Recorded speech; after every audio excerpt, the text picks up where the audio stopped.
Hi there. My name is Sonia Frenetta. I'm reading from my English translation of Pink Flamingos, which was originally in Russian.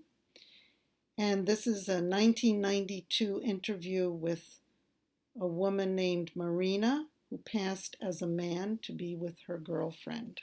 We lived together like a man and a woman for the world, but for us it was something completely different. She was probably bisexual, but we loved each other very much. I miss her so much. I tried to find another girlfriend, but I couldn't. What once happened cannot be repeated. I don't want anything else, so it's better to just be alone.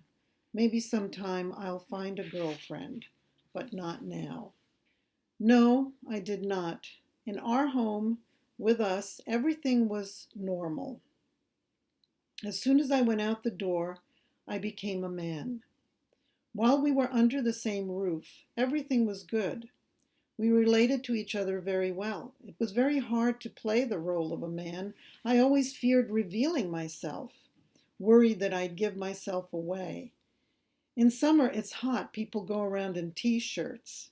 They go swimming. I had to keep a sweatshirt on so my breasts couldn't be seen. This was extremely hard to play the role of a man. We had our own apartment. We rented it for a year. Then we rented another apartment. It was her grandmother's, Irina's grandmother. The apartment was available, not big enough, but it was completely separate. Our first apartment was in Krasnoyarsk. Then we moved to the village where her grandmother lived. It was not easy, but we survived. It was hard in the very beginning, before we got married. Neither of our parents knew we were living together. I had to lie to my own mother saying I was living at a girlfriend's, not with my beloved. I told my mother. At the time, Marina was finishing technical school in Krasnoyarsk. Her parents knew she was living there. It was hard, yes, economically too, because neither her parents nor mine helped us, and we were still young and foolish. After that, we moved to the village where Irina's parents were living. At first, we lived there with her parents. We had our own room. Then we moved to the grandmother's apartment. Then we began to argue. Before that, we never argued. Never. It's my fault that we broke up. If I could have been firmer, stronger spiritually, this would not have happened. She's a very soft, tender person. She needed a strong person, someone with a strong will, someone to lean on. But I'm just a woman. I can't give her what a man can give her.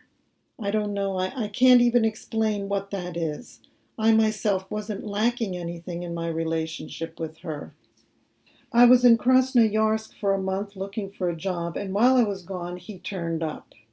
He knew that Irina was by herself. He knew her from before, and he came to be with her. He believed I was a guy, so when I left, he came to her. They made up and started seeing each other.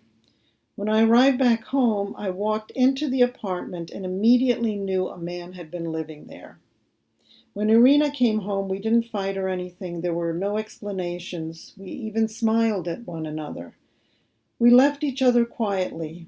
We separated as friends, in other words. It was, of course, very difficult for me to accept, but why make a big scene? We never saw each other since then. She lives with him, and I am here now completely alone.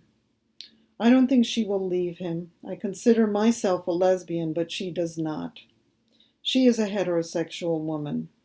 Before me, she didn't have sex, either with a man or a woman. I was her first sexual experience. It was natural that she would fall in love with me. The most difficult part about trying to make people think of me as a man was when I was surrounded by men.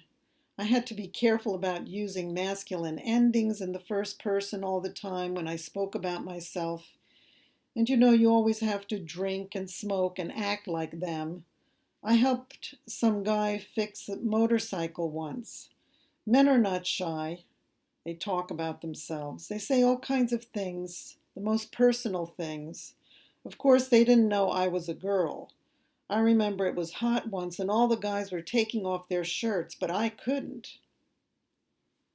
My mother, when she learned about my actions, thought it was awful. She saw my pictures, she thought I was playing a joke, and Irina, well, it was her idea to get married so that we could be together. We were together for 3 years, never apart. Anyway, we had a wedding for her parents' benefit. There were 100 people at Irina's place in the village. We couldn't be together otherwise if we were living as two women. We wouldn't be considered a couple. Her relatives gave us a double bed for our apartment. We loved each other a lot, and everyone could see that right away.